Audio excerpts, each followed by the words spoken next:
지금 오늘 우리가 이제 저탄소 관련해서 여러 가지 일들을 작업을 수행을 했습니다. 그런데 오늘 이제 둘러보니까 가장 이제 핵심은 온두름 깎기가 아직 안 돼 있다는 거. 그래서 우리가 금요일 날 모레 올 때 꼭 2개를 챙겨서 오기 바랍니다. 우리 이제 전기 배터리 하는 거 있잖아. 그걸 조용하게 해가지고 우리 실험하는 거는 우리가 할 수 있게끔 하고, 그 다음에 오늘 제가 말씀드릴 것은 바이오차 관련입니다. 지금 우리가 저탄소를 하고 있기 때문에 이 바이오차를 활용을 하면은 탄소 배출이, 소위 메탄 발생이 줄어든다, 이런 보고가 있습니다. 그리고 이론적으로 보면 거의 한 80% 이상 줄일 수가 있기 때문에 정부 정책도 이제 이쪽으로 가고 있습니다. 그래서 내년부터 내년 내후년에는 저탄소 개념으로 해서 중간 물대기 2주간 이상, 그리고 이제 얕게 걸러대기, 얕게 걸러대기라고 하면 이제 한 이틀 정도 물을 대고 그대로 놔두는 겁니다. 그냥 그대로 놔두면 자동으로 감수가 되기 때문에, 그래서 이게 이제 한 3일 정도는 물이 있는 상태, 또 하루 정도는, 하루 이틀은 어중간한 상태, 그리고 또 한 이틀 3일은 물이 이제 빠진 상태, 그러니까 약간 마른 상태, 이렇게 이제 걸러대주는 방법을 얕게 걸러대기라고 합니다. 그러면 이렇게 하면은 어떤 장점이 있느냐면, 이게 이제 메탄이라는 균이 생성되는데 보통 한 열흘 정도 걸립니다. 물을 담수를 하고, 온도에 따라 다르기는 하고 유기물에 따라 다르기는 하지만, 그러면 이제 우리가 중간 낙수를 2주간 했다 하면, 그러면 2주 후, 한 열흘 후에, 그러니까 그때부터 메탄 발생량이 확 줄어듭니다. 획기적으로 줄어들죠. 저희 같은 경우에는 지난주에 이제 중간 낙수를 시작했지만 비가 원래는 많이 왔기 때문에 아마 다음 주 화요일 정도에 샘플링 하면 효과가 확실히 나타날 겁니다. 메탄 발생량이 줄어들죠. 그리고 중간 낙수가 끝나고 그 이후에 이제 담수를 하더라도 그때는 이제 2번째 담수기 때문에 한 일주일 정도면 원래 상태로 돌아갈 겁니다. 그러나 초기에 발생하는 것보다는 적을 겁니다. 그래서 이론적으로 보면은 개화 출수될 때가 메탄 발생량이 가장 많습니다. 그래서 이제 그때 개화 출수하고 뭐 등숙 초기, 그러니까 호숙기 정도까지가 전체, 그러니까 이제 신장기 플러스 호숙기 이렇게 얘기를 합니다만, 요 정도 거의 한 40일, 45일 정도가 전체에서 차지하는 비율의 한 70% 정도 됩니다. 그러면 정부에서 지금 얘기하는 게, 정부라기보다는 농림축산식품부와 농촌진흥청에서 얘기하는 게, 핵심은 뭐냐면 바이오차가 과연 어느 정도 기능을 하느냐를 볼 때 한 7, 80%의 메탄 발생을 줄인다. 요게 이제 가장 기본적인 골격입니다. 그런데 여기에는 2가지 이제 원칙이 있습니다. 원칙이 뭐냐면, 이게 이제 저희들이 일항이라기보다는 처음에 이제 경운 작업을 할 때 유기물 함량이 어느 정도 있느냐가 또 관건입니다. 유기물이 많으면은 또 얘기가 달라집니다. 그래서 일반 관행적일 경우에 이렇게 얘기를 하고, 또 이제 유기농업을 하는 경우에는 유기물을 과다 많이 또 투입을 하면 이게 또 잡아주는 기능이 있어서는 양으로 보면 훨씬 또 많은 역할을 또 할 수도 있습니다. 그래서 이런저런 것들을 다 제외하고 이제 얘기를 하자면, 중간 낙수 2주 이상 얕게 걸러대기 이제 시행을 할 경우에는 각각 15만 원, 16만 원 해서 이제 정부 지원금이 나옵니다. 1헥타르당 기준입니다.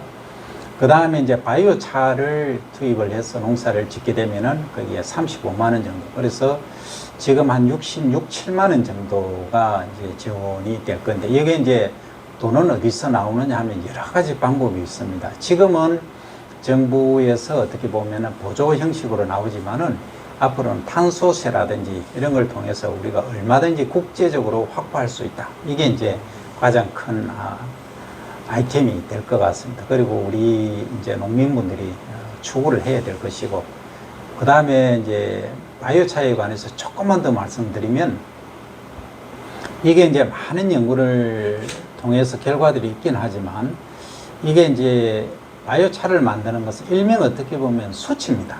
수치라 하면 태우는 거죠. 유기물을 태운 건데 통상적으로 우리가 유기물을 태우면 보통 200, 한 400도씨 요 사이에서 태우거든요. 그러면 이게 이제 메탄 발생량을 줄이는, 그러니까 온실가스 발생을 줄이는 효과가 좀 떨어집니다.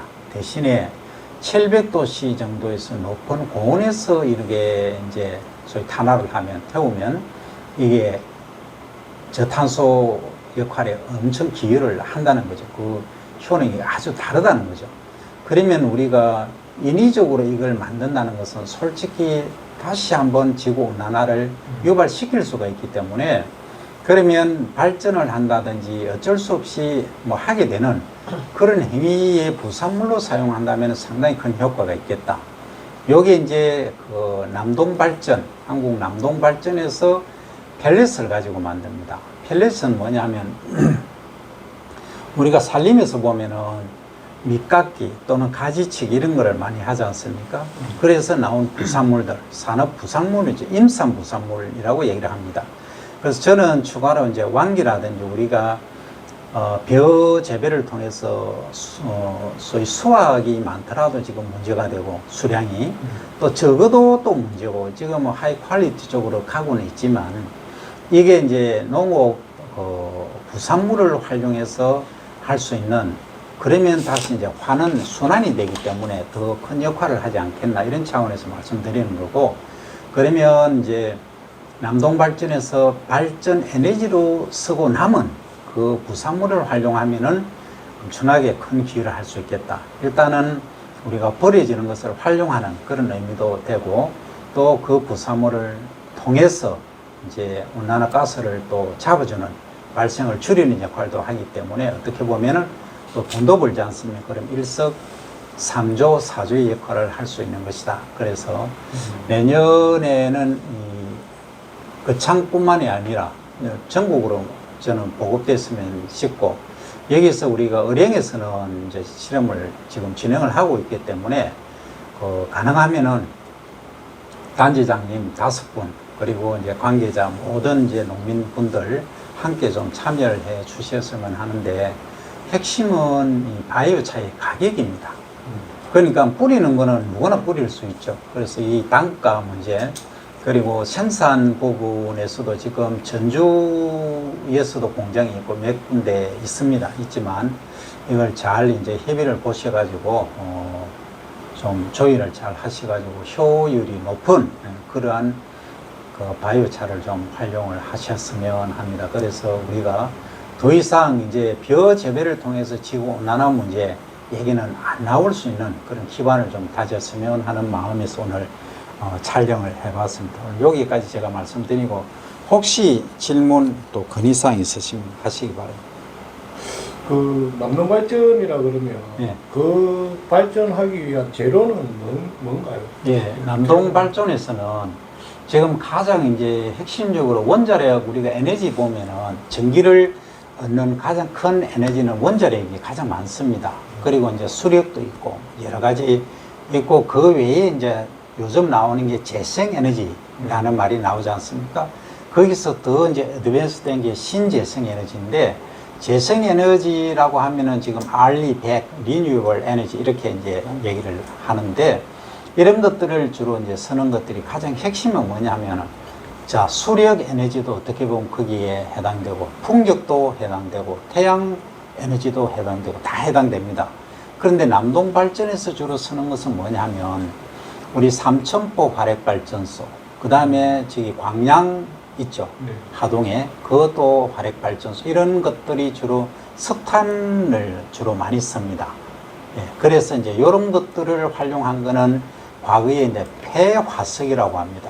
폐화석을 활용해서 논에 이제 pH도 높이고 토양의 물리성도 개선하는 기능들 일부 가져왔었죠. 그러나 지금은 이제 바이오차라고 하면 그것을 활용하는 것은 아닙니다. 아니고 주로 이제 펠렛 있지 않습니까? 펠렛은 이제 목질개를 활용해서 만듭니다. 그러니까 이제 국수처럼 이렇게 쭉 뽑아내죠. 뽑아내서 네. 이게 자르는 겁니다. 네. 그러니까 소라든지 소가 아니고 강아지나 사료. 네, 사료용으로 쓰는 것처럼 그렇게 굵은 네. 국수처럼 뽑아내서 딱딱 잘라 놓은 겁니다. 이게 이제 그 우리 시설 재배하는데 가보시면은 화목 연료라고 하죠. 네. 여기에 주로 사용하는 그런 것들입니다. 그래서 이런 것들을 활용해서 하는데 요 원재료는 나무라고 보시면 되는데 나무의 소스가 다양하지 않습니까?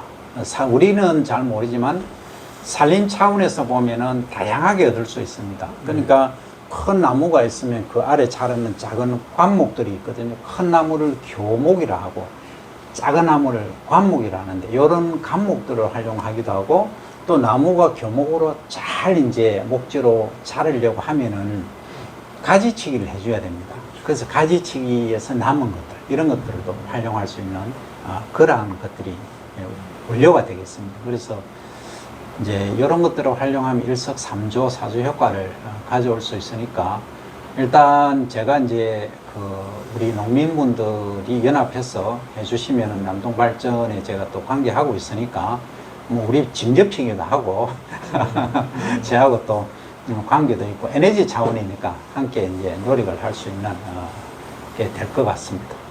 또 뭐 다른 질문이나 건의사항 있으면 해주시고. 그러면 논의 그 시비는 내가 비료 규산질 비료처럼 그렇게 시비를 하는 거예요. 예.